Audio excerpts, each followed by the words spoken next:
Hello students, welcome to my English class with Sanjay Jha. এখন আমি তোমাদের কিছু ইম্পর্টেন্ট গ্রামার দেখাচ্ছি যা ক্লাস 8, 9 এবং 10 এর জন্য খুব কাজ দিবে। আজ আমি তোমাদের ট্রান্সফরমেশন অফ সেন্টেন্সেস শেখাচ্ছি।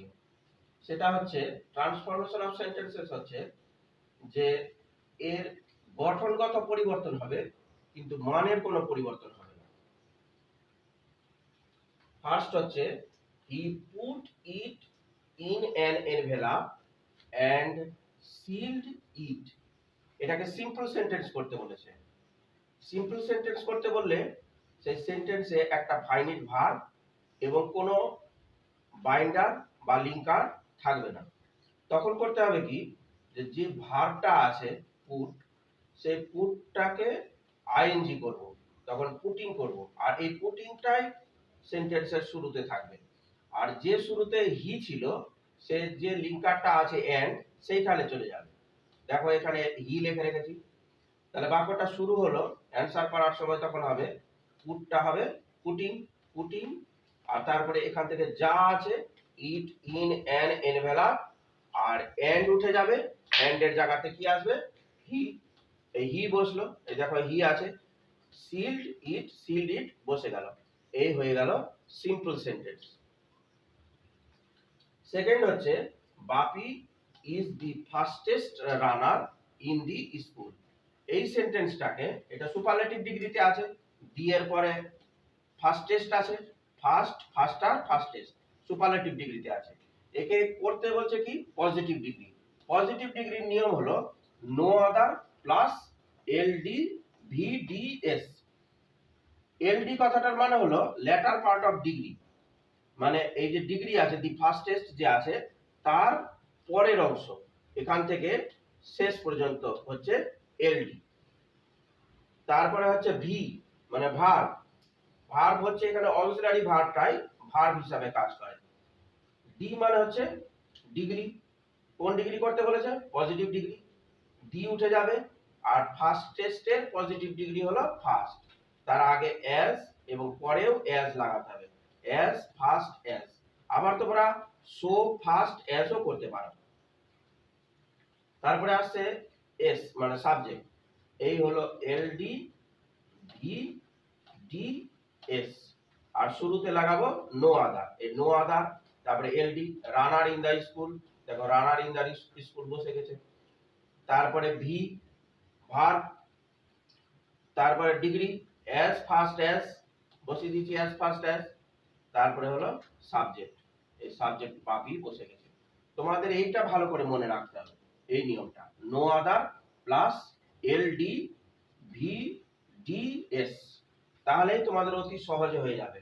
আমি আরেকদিন তোমাদেরকে পুরো ডিগ্রির ক্লাস নিয়ে দিব, ওখানটায় দেখাবো যে কত সহজে আমরা ডিগ্রি যে কোনো সেন্টেন্সকে আমরা সঠিকভাবে এবং অতি সহজে করে দিতে পারবো। থার্ড হচ্ছে the poem is too simple to need an explanation. Omit T double O and টিও।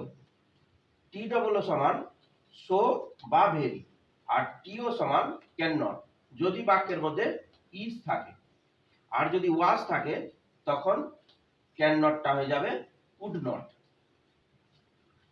তাহলে আমরা কি করব, দি পোয়েম বসে গেল, ইজ বসে গেল, টি ডবল এর জায়গাতে সো, তারপরে সিম্পল আছে, সিম্পল বসে গেল, এই টি ডবল এর পরের শব্দটা বসে গেল, তারপরে এক্সট্রা দুটো ওয়ার্ড আসবে, সেটা হলো দ্যাট বসবে, আর এর অর্থ অনুযায়ী প্রোনাউনটা আসবে।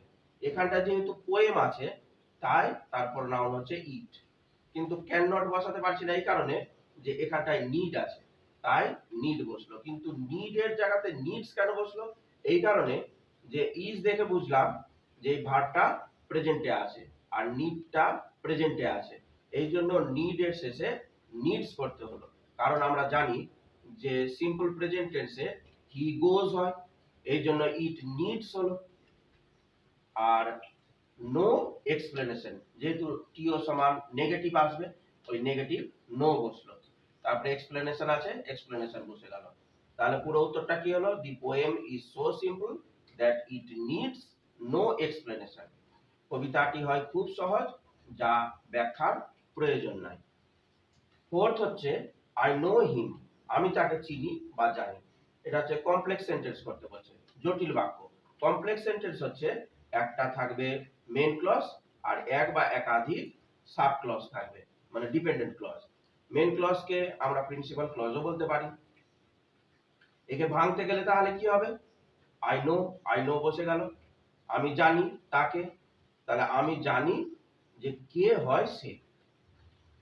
কে ইংরাজি হু, সে হি ইজ। এবার এখানে ওয়াজ কেন বসলো না? এই কারণে যে নো প্রেজেন্ট ফর্মে আছে, এই জন্য হি এর পরে ইজ বসলো। ফিফথ হচ্ছে a computer can't know as much as man. একটা কম্পিউটার মানুষ থেকে বেশি জানে না। একে অ্যাফার্মেটিভ করতে বলেছে, মানে হ্যাঁ বাচক করতে হবে। হ্যাঁ বাচক যদি করতে হয় তাহলে আমাদেরকে কি করতে হবে? এই ক্যান নটটাকে উঠাতে হবে। ক্যান নট নোটা উঠে গেল, আর এই অ্যাজ মাচ অ্যাজ এর কম্পারেটিভ করলাম। এবার শেষে কি আছে? তাহলে এই কম্পিউটারের সঙ্গে ম্যানের সরাসরি তুলনা আছে, কম্পেয়ার করা আছে। তখন কি করতে হবে? উল্টে দিতে হবে। এই ম্যানটা চলে আসবে শুরুতে, চলে এসছে ম্যান, তারপরে ভার্বটা কি আছে? নো। এবার প্রেজেন্ট টেন্সে আছে বলে নো এর শেষে এস লাগাতে হলো, ম্যান নোস। তারপরে অ্যাজ মাচ অ্যাজটা কম্পারেটিভ করলাম, মোর দেন। আর শুরুতে আছে এ কম্পিউটার, শেষে চলে গেল এই কম্পিউটার। 6 নম্বর হচ্ছে he is a happy man, মানে হচ্ছে সে হয় একজন সুখী মানুষ। একে কি করতে বলছে? কমপ্লেক্স সেন্টেন্স, মানে জটিল বাক্য। কমপ্লেক্স সেন্টেন্স করতে গেলে আমাদেরকে কি করতে হবে? একটা মেইন ক্লজ আর একটা সাব ক্লজ করতে হবে। তো এই যে নমিনাল কম্পাউন্ডটা আছে হ্যাপি ম্যান, এই হ্যাপি ম্যানটাকে ভাঙতে হবে। তাহলে যে পরে আছে ম্যান, সে চলে আসবে আগে, যে হ্যাপি আছে আগে, সে পরে চলে আসবে। তাহলে হ্যাপি ম্যানকে ভাঙতে গেলে কি হবে? ম্যান হু ইজ হ্যাপি, সুখী মানুষ। ভাঙতে গেলে হবে মানুষ যে হয় সুখী। এইবার কি করতে হবে? শুরু থেকে যে আছে এত হি ইজ এ, সেটা হি ইজ এ বসিয়ে দিব। তারপরে হ্যাপি ম্যানটাকে ভেঙে man who is happy, man who is happy বসে গেল। তাহলে কি হলো? He is a man who is happy. এবার জটিল বাক্য হলো কিনা আমাদেরকে দেখতে হবে। যে হি ইজ এ ম্যান, এটা হলো মেন ক্লজ বা প্রিন্সিপাল ক্লজ, স্বাধীন বাক্য আছে এটা। আর হু ইজ হ্যাপি, এটা ডিপেন্ডেন্ট ক্লজ আছে, পরাধীন আছে এটা।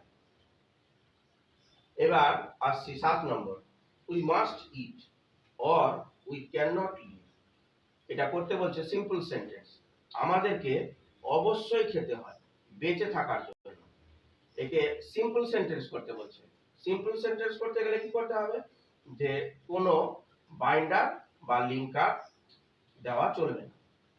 তাহলে আমাদেরকে করতে হবে we must eat, we must eat লিখে দিতে হবে, আর অর উই ক্যান নট এটা বাদ দিয়ে দিতে হবে। এই জায়গাটায় আমাদেরকে নিয়ে আসতে হবে ক্যান নট সমান টিও। এই টু চলে আসলো, আর টু এর পরে ভার্ব টু লিভ বসে গেল। তাহলে পুরো উত্তরটা কি হলো? We must eat to live, আমরা বেঁচে থাকার জন্য খাই।